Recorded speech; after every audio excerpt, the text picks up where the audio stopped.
అందరి కష్టాలు తీరాలి, లక్ష్యం కోసం పోరాడే వాళ్ళకి విజయం దక్కాలి. సుమిత్ర మేడం గారు కళ్ళు తెరవాలి, తన ఆరోగ్యం కుదుటపడాలి.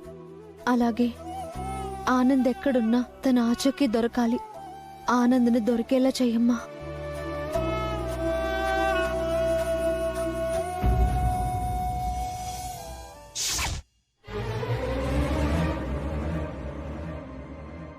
బాగా ఆకలేస్తుంది.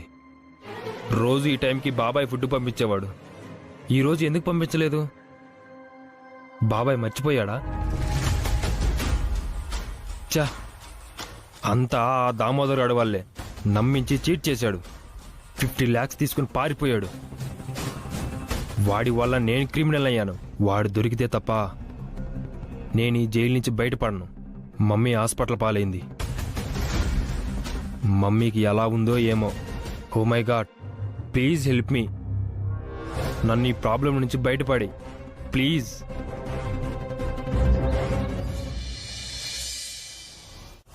యావండి, యావండి, ఏమైంది వసు గారు? ఆనంద్ ఫోన్ అవైలబుల్ లో ఉన్నట్టు మెసేజ్ వచ్చింది.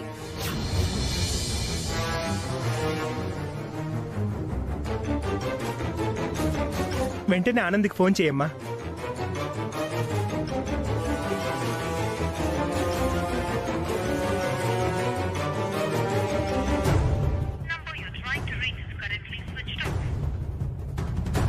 స్విచ్డ్ ఆఫ్ అని వస్తోందండి. అదేంటి, ఫోన్ అందుబాటులో ఉందని ఇప్పుడే కదా మెసేజ్ వచ్చింది. అప్పుడే ఫోన్ స్విచ్ ఆఫ్ అవడమేంటి? ఆనంద్కి ఏదో అవసరం పడి ఉంటుంది. ఫోన్ ఆన్ చేసుంటాడు. ఫోన్ ఆన్లోనే ఉంటే దొరికిపోతానా అని మళ్ళీ ఆఫ్ చేసుంటాడు. ఇలా అయితే ఆనంద్ని పట్టుకోవడం కష్టం కదా అభి. ఆనంద్ దొరికితేనే ఈ కేసు సాల్వ్ అవుతుంది. ఆనంద్ కావాలని దాక్కున్నాడు. అలాంటి వాణ్ణి పట్టుకోవడం కష్టం. కష్టమేం కాదు వదినా. వసు గారు, నాకు ఒక హ్యాకర్ తెలుసు. ఆనంద్ ఫోన్ ఆన్ చేసి ఆఫ్ చేశాడు కదా, ఆ హ్యాకర్కి ఆనంద్ ఫోన్ నంబర్ షేర్ చేద్దాం.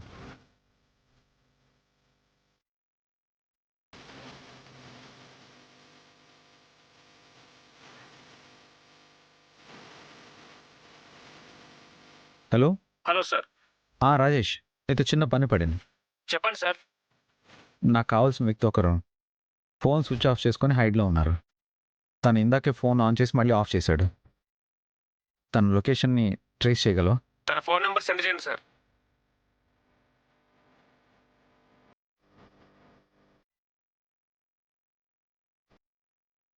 మీరు లైన్లో ఉండండి సార్. సార్, లొకేషన్ దొరికింది. మీ ఫోన్కి పంపించాను sir. Very nice. Thank you so much Rajesh. Okay sir. Anand దొరికాడు వసు గారు.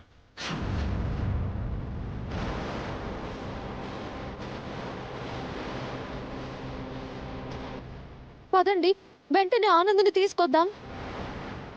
మీరొద్దు, నేను వెళ్తాను. మీరు హాస్పిటల్కి వెళ్ళండి. నేను ఆనందం తీసుకొని అక్కడికే వస్తాను. ఓకేనా? సరేనండి. నీతో నేను వస్తాను అభి. అనే వద్దు, మీరు ఆఫీస్కి వెళ్ళండి. అవునండి, ఆల్రెడీ అఖిల్, హారిక, పిన్ని గారు ఆఫీస్కి వెళ్లారు. ఓకే అభి, ఆనంద్ దగ్గర జాగ్రత్త. తను అసలే పెద్ద క్రైమ్లో ఇన్వాల్వ్ అయి ఉన్నాడు. పర్వాలేదనే, నేను చూసుకుంటాను. వసు గారు, నా బట్టలు ఐరన్ చేసి పెట్టాను. Okay, thank you. అక్క, నేను హాస్పిటల్కి వెళ్ళొస్తాను. నేను ఆఫీస్కి వెళ్ళొస్తాను పావని.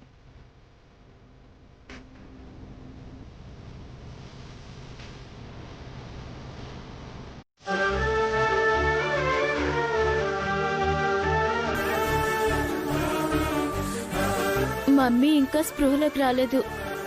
అన్నయ్య ఎక్కడున్నాడో తెలీదు. నాకు భయమేస్తుంది బాబాయ్. భయమెందుకమ్మా, నేనున్నాను కదా. అమ్మ స్పృహలోకి వస్తుంది. అన్నయ్య కోసం వెతికిస్తున్నాను. త్వరలోనే పరిస్థితి అంతా చక్కబడుతుంది. నువ్వు ధైర్యంగా ఉండు.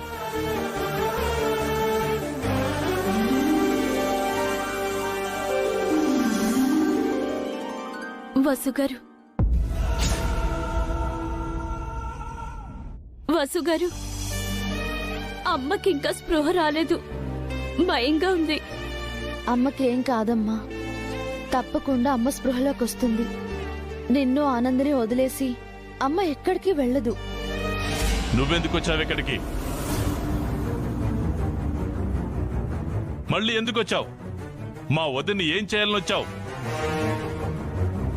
బాబాయ్, వసు గారిని ఏమనొద్దు.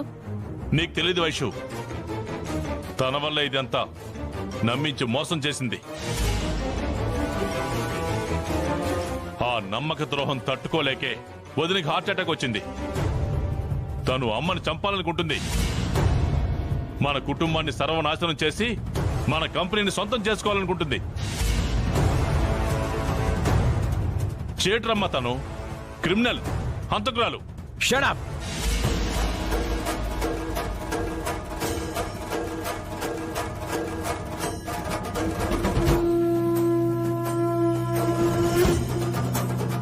ఇంకొక మాట నా వైఫ్ గురించి మాట్లాడితే నాలుక కోసేస్తాను.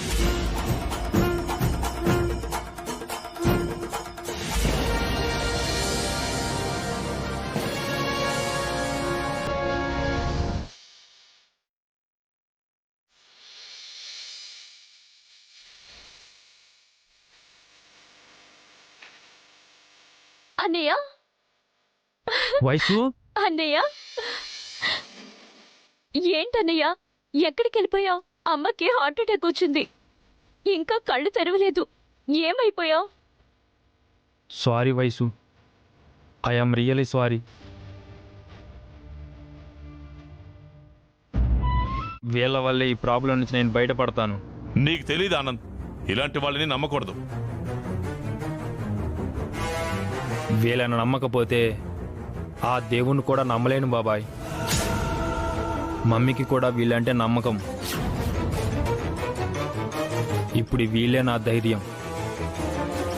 నేనున్నాను కదా ఆనంద్, నిన్ను నేను బయటపడలేనా? మీరు మాకు చాలా హెల్ప్ చేశారు బాబాయ్, కానీ ఇప్పుడు వీళ్ళే హెల్ప్ చేయాలి.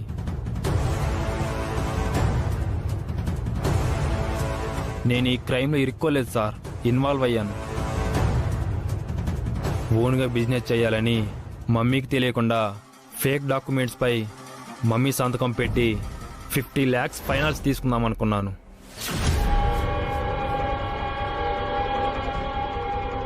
ఆనంద్, అదంతా తర్వాత మాట్లాడుకుందాం. అన్నయ్యని చెప్పనివ్వండి బాబాయ్.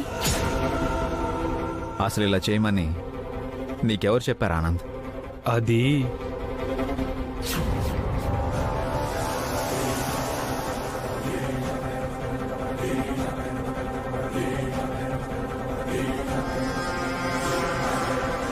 చెప్పు ఆనంద్, నీ చేత ఇవన్నీ చేయించింది ఎవరు? నీ వెనక ఎవరున్నారు? ఇదంతా నాతో చేయించింది నాకు తెలిసిన వాడే మేడం.